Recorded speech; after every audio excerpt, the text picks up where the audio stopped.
Hello students, मैं विनीत कुमार पाठक अपने YouTube channel पाठक chemistry classes में आप सभी का एक बार पुनः स्वागत करता हूं। आज हम लोग इम्परफेक्शंस इन सॉलिड का अध्ययन करेंगे। सॉलिड में कितने टाइप के इम्परफेक्शंस हो सकते हैं, कितने टाइप के डिफेक्ट हो सकते हैं, उन डिफेक्ट के बारे में स्टडी हम करेंगे। इन्हीं डिफेक्ट को इम्परफेक्शन भी कहते हैं। बेसिकली जो डिफेक्ट होते हैं सॉलिड में वो दो टाइप के होते हैं। पॉइंट डिफेक्ट दो टाइप के होते हैं। एक को हम कहते हैं स्टोइकियोमेट्रिक पॉइंट डिफेक्ट और दूसरा होता है non stoichiometric point defect. Stoichiometric point defect जो होता है इसमें स्टोइकियोमेट्री मेंटेन रहती है, मतलब चार्ज एंड नंबर का रेशियो जो होता है एनायंस और कैटायंस में वो मेंटेन रहता है, उसमें कोई परिवर्तन नहीं आता है। तो स्टोइकियोमेट्रिक डिफेक्ट और नॉन स्टोइकियोमेट्रिक डिफेक्ट की बात हम कर रहे थे।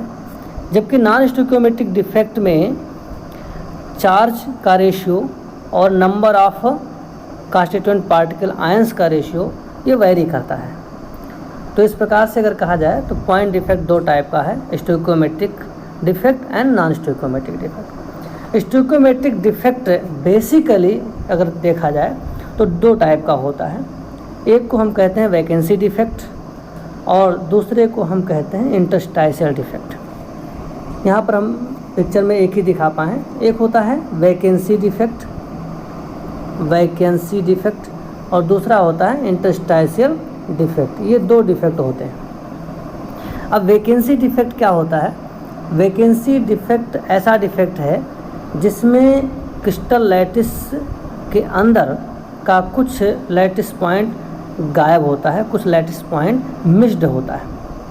तो जो लैटिस पॉइंट मिस होता है, गायब होता है, उसकी जगह पर वैकेंसी क्रिएट हो जाती है, एक गैप आ जाता है और इस गैप के आने से जो रेगुलर अरेंजमेंट ऑफ कांस्टिट्यूएंट पार्टिकल है वो प्रभावित होता है और इस प्रकार से हम कह सकते हैं कि सॉलिड में डिफेक्ट आता है।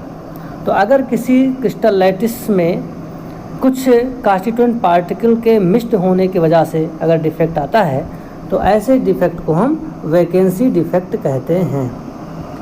दूसरा डिफेक्ट जो होता है उसको हम बोलते हैं इंटरस्टाइशियल डिफेक्ट। इंटरस्टाइशियल डिफेक्ट वो होता है जिसमें किसी क्रिस्टल लैटिस के अंदर कुछ कांस्टिट्यूएंट पार्टिकल अपने ओरिजिनल साइट को छोड़ करके उस क्रिस्टल लैटिस के अंदर प्रेजेंट इंटर पार्टिकुलर स्पेस में चले जाते हैं। मतलब वो अपनी जगह को छोड़ करके किसी दूसरी जगहों पर, किसी अन्य जगहों पर चले जाते हैं, डिसलोकेट हो जाते हैं।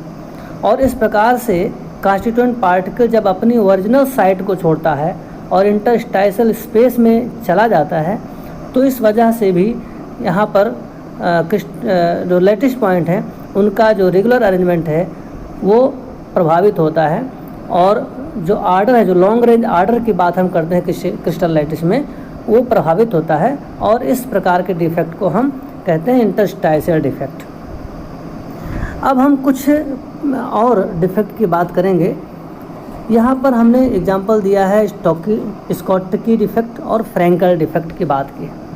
शॉटकी डिफेक्ट की बात हम जब करते हैं तो शॉटकी डिफेक्ट और फ्रैंकल डिफेक्ट ये दोनों डिफेक्ट आयोनिक सॉलिड में पाए जाते हैं। पहली बात आप ये जानिए, these are the defect generally occurs in ionic crystal lattice.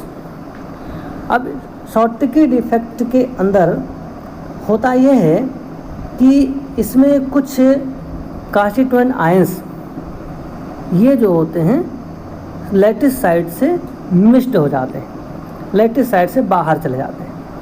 लेकिन ये जो शॉटकी डिफेक्ट है इसको हम स्टोइकियोमेट्रिक डिफेक्ट के अंदर रखते हैं। वो इसलिए रखते हैं कि इसमें जितने पॉजिटिव आयन लैटिस साइड से बाहर निकलते हैं उतने ही नेगेटिव आयन लैटिस साइड से बाहर चले जाते हैं, यानी missing of cation and anions both takes place equally.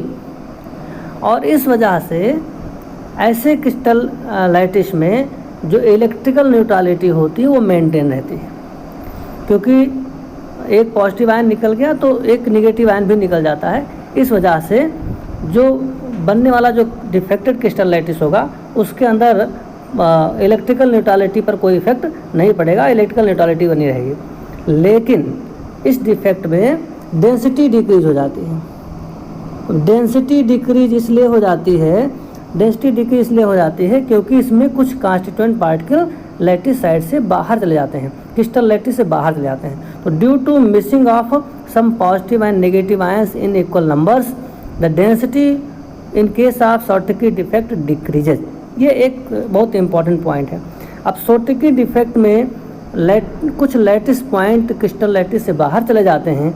इस वजह से जो डिफेक्ट होता है उस डिफेक्ट को हम वैकेंसी डिफेक्ट के अंतर्गत रख सकते हैं। उसको हम कह सकते हैं कि शॉर्टकी डिफेक्ट एक तरीके से वैकेंसी डिफेक्ट है, क्योंकि इसमें इलेक्ट्रिकल न्यूट्रलिटी तो मेंटेन रहती है, स्टोइकियोमेट्री मेंटेन रहती है। स्टोइकियोमेट्री मेंटेन रहने का मतलब नंबर ऑफ आयंस का रेशियो और चार्ज का जो रेशियो है वो तो मेंटेन रहता है, लेकिन कुछ लैटिस पॉइंट के क्रिस्टल लैटिस से बाहर चले जाने की वजह से उसमें डेंसिटी का डिक्रीजमेंट होता है और सॉलिड में डिफेक्ट आ जाता है। तो ये होता है शॉर्टकी डिफेक्ट। शॉर्टकी डिफेक्ट को अगर आपको डिफाइन करना है तो सिर्फ एक वर्ड आप याद रखिए, Schottky defect arises due to missing, ये वर्ड आप नोट कर लेंगे, हो जाएगा, due to missing of equal number of cation and anion from a given crystal lattice. जब किसी क्रिस्टल लैटिस से इक्वल नंबर में कैटायंस और एनायंस मिक्स्ड हो जाते हैं तो उनकी वजह से होने वाला डिफेक्ट शॉर्टकी डिफेक्ट है। So Schottky defect arises due to missing of equal number of cations and anions from a perfect ionic crystal lattice. और in case of Schottky defect electrical neutrality remains maintain but density get decreases. अब इसका example अगर आपको लिखना है तो Schottky defect का example आप कह सकते हो, this type of defect generally occurs in ionic solid. इसका एक एग्जाम्पल आप दे सकते हो सिल्वर ब्रोमाइड AgBr में इस टाइप का डिफेक्ट देखने को मिलता है। अब हम बात करते हैं फ्रैंकल डिफेक्ट की। फ्रैंकल डिफेक्ट एक ऐसा डिफेक्ट है जिसमें वैकेंसी भी क्रिएट होती है और इंटरस्टाइशियल साइट में कांस्टिट्यूएंट पार्टिकल भी आ जाते हैं। इसका मतलब हो गया ये बहुत ही इंपॉर्टेंट टाइप का डिफेक्ट है। This defect involves vacancy defect as well as interstitial defect. अब हम जैसे आपको बता रहे थे शॉर्टकी डिफेक्ट को डिफाइन करने के लिए, मैंने बताया कि शॉर्टकी डिफेक्ट को डिफाइन करना है तो आप एक वर्ड इस्तेमाल कर सकते हो, वन सेंटेंस इस्तेमाल कर सकते हो, missing of equal number of cations and anions. ऐसे ही फ्रैंकल डिफेक्ट के लिए भी आप सिंपल सा एक सेंटेंस इस्तेमाल कर सकते हो कि Frenkel defect arises due to dislocation of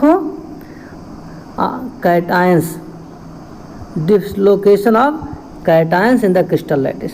ये वो डिफेक्ट है जिसमें किसी परफेक्ट आयनिक क्रिस्टल लैटिस के अंदर कुछ कैटायंस डिसलोकेट हो जाते हैं। डिसलोकेट होने का मतलब है वो अपनी ओरिजिनल साइट को छोड़ करके कहाँ चले जाते हैं, वो चले जाते हैं इंटरस्टाइशियल साइट में। तो जब वो इंटरस्टाइशियल साइट में जाते हैं और इंटरस्टाइशियल स्पेस को ऑक्यूपाई करते हैं तो ऐसे डिफेक्ट को हम इंटरस्टाइशियल डिफेक्ट कहते हैं। और जब वो अपने ओरिजिनल साइट को छोड़ते हैं तो ओरिजिनल साइट की जगह पर कुछ वैकेंसी क्रिएट हो जाती हैं, इस वजह से हम इसको वैकेंसी डिफेक्ट भी कहते हैं। तो फ्रैंकल डिफेक्ट ऐसा डिफेक्ट है जिसमें वैकेंसी डिफेक्ट भी देखने को मिलेगा और इंटरस्टाइशियल डिफेक्ट भी देखने को मिलेगा। इसका भी एक कॉमन एग्जाम्पल है, शॉर्टकी डिफेक्ट का कॉमन एग्जाम्पल था AgBr। फ्रैंकल डिफेक्ट में भी AgBr में शॉर्टकी डिफेक्ट और फ्रैंकल डिफेक्ट दोनों देखने को मिलते हैं। अदर एग्जाम्पल की बात अगर हम करते हैं तो फ्रैंकल डिफेक्ट में अदर एग्जाम्पल्स हैं zinc sulphide, silver chloride, silver iodide, ये सारे और भी अन्य एग्जाम्पल्स हैं जिनमें फ्रैंकल डिफेक्ट पाया जाता है। अब हम बात करते हैं एक और डिफेक्ट होता है जिसको आप कहते हैं नॉन स्टोइकियोमेट्रिक डिफेक्ट। अब नॉन स्टिकोमेट्रिक डिफेक्ट जो है ये भी बेसिकली टू टाइप्स का है, एक को तो हम कहते हैं एक डिफेक्ट को हम कहते हैं कि non stoichiometric defect arises due to metal excess, जिसको हम मेटल एक्सेस डिफेक्ट के नाम से भी जानते हैं। अब मेटल एक्सेस डिफेक्ट दो तरीके से होता है, एक होता है metal excess defect due to anionic vacancy, और metal excess defect due to anionic vacancy इसी को हम कहते हैं एफ सेंटर। अब एफ सेंटर का डेफिनेशन यहाँ से स्टार्ट हो सकता है। F centre arises due to metal excess defect due to anionic vacancy. अब ये कैसे होता है थोड़ा इसके बारे में समझते हैं। एक एग्जांपल आपको बता रहे हैं, अगर आप किसी क्रिस्टल्स ऑफ सोडियम क्लोराइड को हम सोडियम वेपर में हीट करते हैं, सोडियम वेपर लैंप से अगर किसी सोडियम क्लोराइड के क्रिस्टल को हीट करते हैं तो सोडियम वेपर का, मान लो ये सोडियम क्लोराइड का क्रिस्टल है और सोडियम क्लोराइड के क्रिस्टल में Na+ भी होगा और Cl- भी होगा। अगर हम इसे हीट करते हैं, इसको हीट करते हैं किससे, सोडियम वेपर से, तो सोडियम वेपर से जब इसको हम हीट करेंगे तो इसके सरफेस पर सोडियम आइटम डिपॉजिट हो जाएंगे। और जब ये सोडियम आइटम डिपॉजिट होंगे तो सोडियम आइटम होते हैं इलेक्ट्रोपॉजिटिव, और वो electropositive sodium item electronegative chloride ion को बाहर डिफ्यूज होकर आने के लिए एक्साइट करेंगे, कह सकते हो कि स्टिमुलेट करेंगे। और जब क्लोराइड आयन बाहर में आएंगे तो ये क्लोराइड आयन उस सोडियम के साथ में रिएक्शन करके क्या बनाएगा, सोडियम क्लोराइड बनेगा। अब सोडियम क्लोराइड बनने के लिए Na+ चाहिए, क्लोराइड तो यहाँ से जा चुका है ऊपर में, तो Na+ बनने के लिए ये सोडियम क्या करता है, ऑक्सीडेशन करता है, ये कन्वर्ट हो जाता है Na+ इलेक्ट्रॉन। अब जो क्लोराइड आयन क्रिस्टल लैटिस से डिफ्यूज होकर के सरफेस पर जाता है, डिपॉजिटेड सोडियम आइटम के साथ में कंबाइन होने के लिए उसकी जगह पर एक वैकेंसी क्रिएट होती है, और इसी वैकेंसी में ऑक्सीडेशन के पश्चात जो इलेक्ट्रॉन निकलता है वो इसमें चला जाता है। अब इस प्रकार से आप कह सकते हो कि anionic vacancy occupied by unpaired electron, और अब हम इसी आयनायनिक वैकेंसी को जो अनपेड इलेक्ट्रॉन से ऑक्यूपाइड होता है, हम इसी को कहते हैं एफ सेंटर। तो एफ सेंटर का बहुत आसान डिफिनीशन है, आप कह सकते हो F centre is the anionic vacancy occupied by the electron. और ये जो अनपेड इलेक्ट्रॉन है जो ऑक्यूपाइड होता है, ये अनपेड इलेक्ट्रॉन जब इलेक्ट्रॉनिक ट्रांजिशन करता है तो कलर प्रोड्यूस करता है। क्या प्रोड्यूस करता है, कलर प्रोड्यूस करता है। इसका मतलब ये हो गया this anionic vacancy occupied by electron is responsible for colour. और इसी वजह से हम इस एफ सेंटर को फॉरवेनजेंटर सेंटर भी कहते हैं, इसको हम कलर्ड सेंटर भी कहते हैं। तो आप बड़ी आसानी से कह सकते हैं F centre is what, anionic vacancy occupied by unpaired electron responsible for colour due to electronic transition. अब नेक्स्ट बात हम करते हैं, एक और मेटल एक्सेस डिफेक्ट होता है, वो होता है due to presence of extra cation. अब due to presence of extra cation अगर कोई आयनायनिक वैकेंसी कोई मेटल एक्सेस डिफेक्ट होता है तो उसके लिए एक आपको एग्जांपल देते हैं। मान लो आप जानते हैं कि कोई जिंक ऑक्साइड का क्रिस्टल है। जनरली जिंक ऑक्साइड जो होता है ये वाइट कलर का होता है, ये होता है वाइट कलर का। अगर इस वाइट कलर के जिंक ऑक्साइड के क्रिस्टल को अगर हम स्ट्रांगली हीट कर दें तो स्ट्रांगली हीट करने से ये डिकम्पोज होता है और बनता है zinc oxide plus half O2 gas. तो ये जो हाफ O2 गैस बनता है, गैस तो ये निकल जाती है, गैस तो चली जाती है, और क्रिस्टल में क्या बचता है, जिंक आयन बचते हैं। तो इसमें एक्चुअल में जिंक कैटायन थे और ऑक्साइड एनायन था। लेकिन जब हम जिंक ऑक्साइड के वाइट क्रिस्टल को स्ट्रांगली हीट करते हैं तो जिंक ऑक्साइड के क्रिस्टल डिकम्पोज होकर के ऑक्सीजन को रिमूव कर देते हैं और बच जाता है जिंक आयन, यानी कैटायन बचता है। अब इस कैटायन के बचने की वजह से जो है मेटल एक्सेस डिफेक्ट क्रिएट होता है, और इस मेटल एक्सेस डिफेक्ट को हम कहते हैं metal excess defect due to presence of cation. तो ये भी एक मेटल डिफेक्ट है। जैसे कि एफ सेंटर बनता है due to metal excess defect by anionic vacancy, और यहाँ पर मेटल एक्सेस डिफेक्ट है ड्यू टू एक्स्ट्रा कैटायन। अब हम और बात कर लेते हैं, एक डिफेक्ट और होता है इसी में जिसको हम कहते हैं मेटल डिफिशियंसी डिफेक्ट। अब मेटल डिफिशियंसी डिफेक्ट के बारे में भी थोड़ा डिस्कस कर लेते हैं। ये सब मेटल एक्सेस डिफेक्ट की बात होगी, मेटल एक्सेस डिफेक्ट। अब हम बात करेंगे मेटल डिफिशियंसी डिफेक्ट की। मेटल एक्सेस डिफेक्ट में दो कैटेगरी बता दिए, ड्यू टू आयनानिक वैकेंसी और ड्यू टू एक्स्ट्रा कैटायन। दो कैटेगरी बनी इसमें, due to extra cation, due to anionic vacancy. अब नेक्स्ट बात करेंगे due to metal deficiency defect. अब मेटल डिफिशियंसी डिफेक्ट में क्या होता है कि ऐसे बहुत सारे नॉन स्टोइकियोमेट्रिक क्रिस्टल्स हैं, नॉन स्टोइकियोमेट्रिक सॉलिड्स हैं, जिनमें मेटल और आयनाइन के बीच का जो रेशियो है वो परफेक्ट स्टोइकियोमेट्रिक रेशियो में नहीं है। अब देखिए एग्जांपल देते हैं, आयरन ऑक्साइड के बारे में आप जानते होंगे। आयरन ऑक्साइड का जो क्रिस्टल होता है, इसमें आयरन और ऑक्सीजन के बीच का जो रेशियो है वो है 0.95 आयरन एंड 1 मोल ऑक्सीजन। तो ये इनका रेशियो है।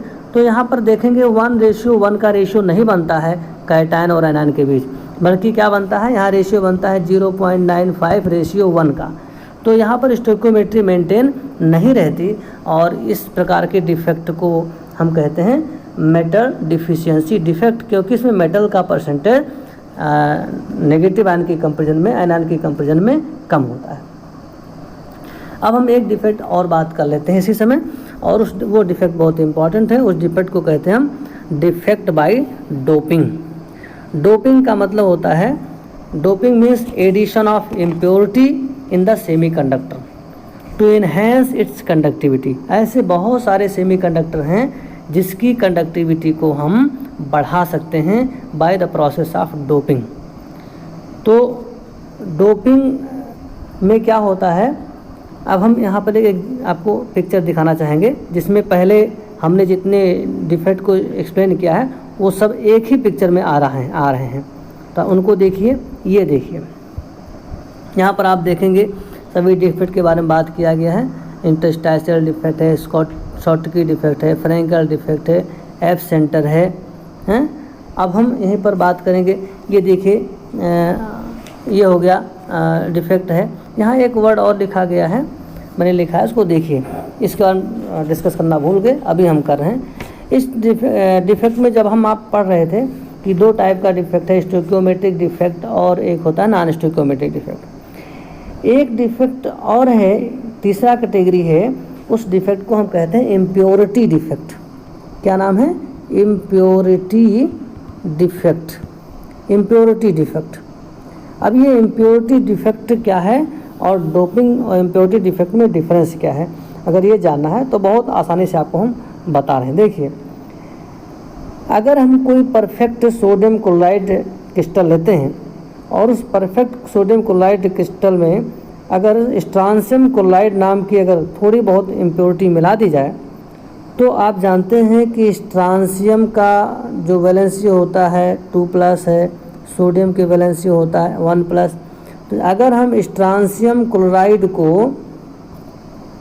सोडियम क्लोराइड में एज इम्प्योरिटी मिक्स कर दें, या कह सकते हो बहुत सारे जो मोल्टेन NaCl होते हैं जिसमें थोड़ी बहुत स्ट्रांशियम क्लोराइड की इम्प्योरिटी होती है, तो आप पाएंगे कि 2 तब आपको पता होगा कि 2 sodium ions are equivalent to 1 strontium dipositive ion electrically 2 sodium ion 1 strontium ion के बराबर होगा। अब ऐसे में अगर स्ट्रांशियम क्लोराइड की इम्प्योरिटी मोल्टेन सोडियम क्लोराइड में है, तो 2 सोडियम क्लोराइड 1 स्ट्रांशियम क्लोराइड के द्वारा डिस्प्लेस हो जाएंगे।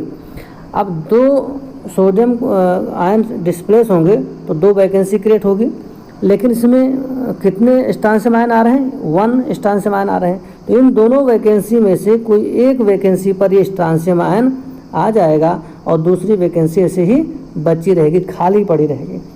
तो इस तरह के डिफेक्ट को हम कहते हैं इम्प्योरिटी डिफेक्ट। यहाँ पे लिखा गया cation vacancy by substitution of cation with 1 positive charge with 2 positive charge Na plus by strontium ion. तो एक कैटेगरी ये भी है इम्प्योरिटी डिफेक्ट।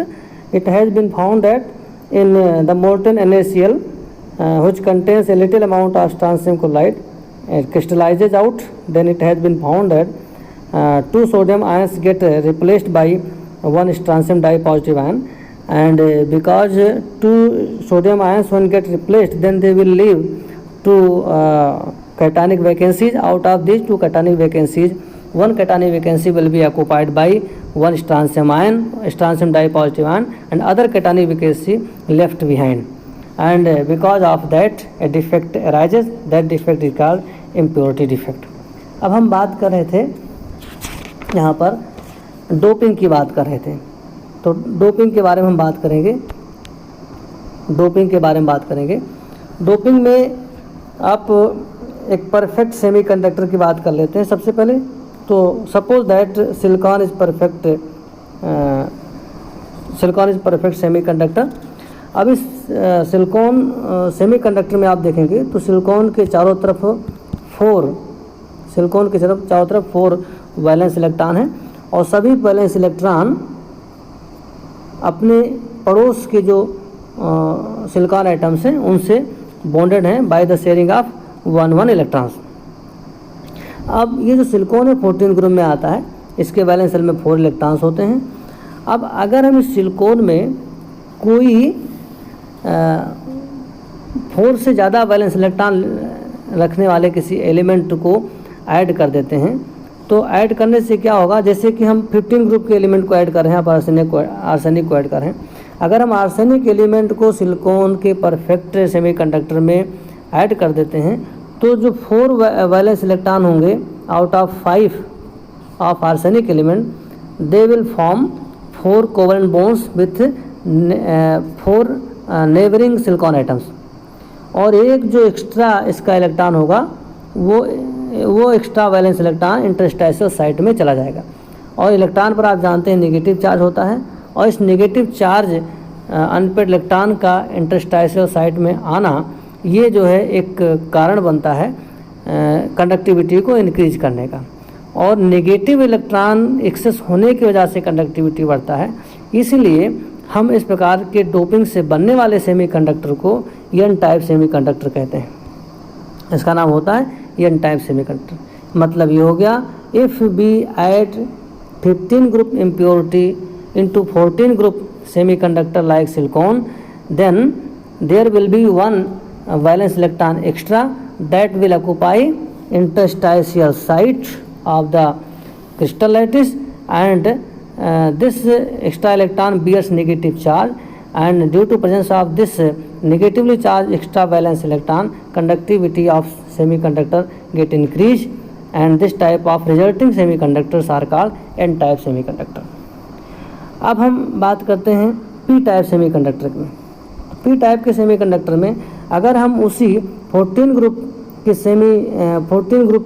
के सेमीकंडक्टर में अगर हम 13 ग्रुप का, या इसको कह सकते हो इलेक्ट्रॉन डेफिशिएंट इम्प्योरिटी, 13 ग्रुप में सिलिकॉन के वैलेंस इलेक्ट्रॉन 4 की कंपेरिजन में वैलेंस इलेक्ट्रॉन इसके पास 3 ही होते हैं, तो एक वैलेंस इलेक्ट्रॉन इनके पास कम होता है ग्रुप नंबर 13 के, इसलिए ग्रुप नंबर 13 को हम यहाँ पर कहते हैं इलेक्ट्रॉन डेफिशिएंट इम्प्योरिटी।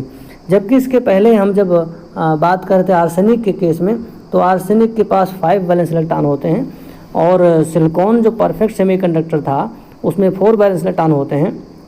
अतः हम कह सकते हैं कि आर्सेनिक जो इम्प्योरिटी होगा, जिसको हम डोपिंग करने जा रहे हैं, जिसको ऐड करने जा रहे हैं perfect crystal lattice of silicon, तो उस आर्सेनिक में एक वैलेंस इलेक्ट्रॉन सिलिकॉन की कंपेरिजन में जाता है, इसलिए इसको हम इलेक्ट्रॉन रिच इम्प्योरिटी कहेंगे।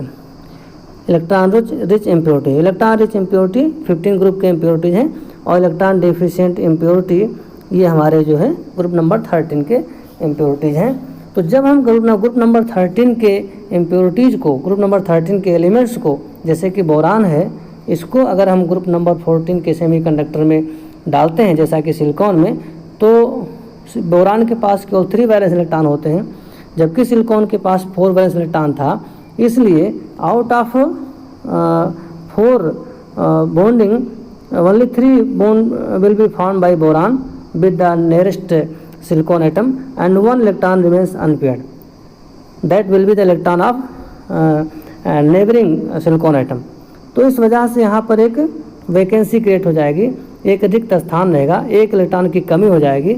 और जब इलेक्ट्रॉन कम होते हैं तो आप जानते हैं प्रोटॉन की संख्या बढ़ जाएगी, यानी कि इसको हम कह सकते हैं कि पी टाइप का सेमीकंडक्टर हो जाएगा। पूरे सॉलिड में एक इलेक्ट्रॉन जो है कम होगा, तो पूरा जो सेमीकंडक्टर बनेगा वो इलेक्ट्रो पॉजिटिव नेचर का होगा, इसलिए इसको पी टाइप ऑफ सेमीकंडक्टर कहते हैं। अब अगर हमें डिफाइन करना है एन टाइप ऑफ सेमीकंडक्टर और पी टाइप ऑफ सेमीकंडक्टर, उसको भी डिफाइन कर सकते हैं, और डोपिंग को डिफाइन करना तो भी कर सकते हैं। अब सबसे पहले हम डोपिंग के बारे में डिफाइन करेंगे। Doping is the process of addition of impurities. कौन सी impurities? Either electron rich impurities और electron deficient impurities to enhance its conductivity is called doping. जब किसी सेमीकंडक्टर में कोई इलेक्ट्रॉन रिच या इलेक्ट्रॉन डिफिशिएंट इम्प्योरिटी मिलाया जाता है और उस सेमीकंडक्टर की कंडक्टिविटी बढ़ाई जाती है, तो इस प्रोसेस का नाम होता है डोपिंग। अब हम अब बात करते हैं एन टाइप सेमीकंडक्टर और P type semiconductor. N type semiconductors are those semiconductors which are formed by the doping of electron rich impurities like elements of group number 15, 16, 17 into the perfect semiconductor like group semiconductor of group number 14. Then there will be 1 electron extra in the crystal lattice, and due to presence of this extra valence electron due to doping with electron rich impurities, then this type of resulting semiconductors are called n type semiconductor. और जब P type semiconductor की बात करेंगे, अगर हम doping electron deficient impurities के साथ करते हैं तो रिजल्टिंग सेमीकंडक्टर को पी टाइप सेमीकंडक्टर कहते हैं। When doping is caused by the electron deficient impurities to the perfect semiconductor crystal lattice, then resulting semiconductor will have 1 electron less, they will have less number of electrons, that's why they will have positive character overall and hence they are known as p type of semiconductor. तो इस प्रकार से हम semiconductors को define कर सकते हैं और इस तरह से हम एन टाइप और पी टाइप सेमीकंडक्टर को डिफाइन कर सकते हैं। और इस तरह से हम आज इतना ही अध्ययन करेंगे।